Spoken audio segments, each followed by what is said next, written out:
Ruben Hurricane Carter. Okay, I don't know how many of you know him. I heard of him. He was an up and coming boxer. He was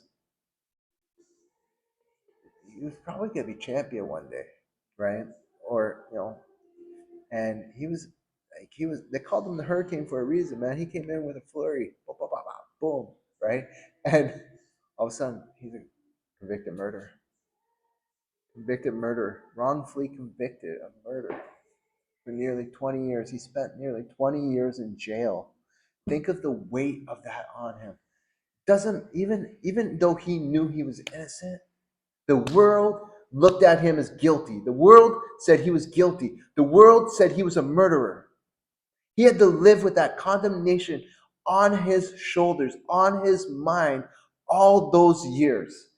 All those years behind the bars, he had to think how society said, I'm a murderer and I'm no good.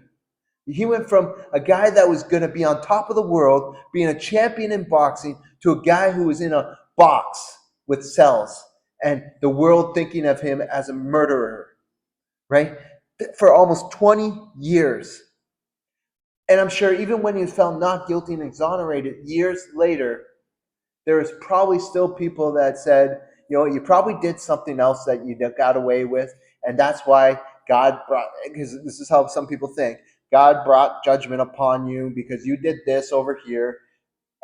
That's just more condemnation on them, more condemnation, right? And I don't know if Ruben Hurricane Carter gave his life to God, but I'll tell you this. If he did, God would say, you are no longer under condemnation. I am setting you free from everything. I am setting you free from everything.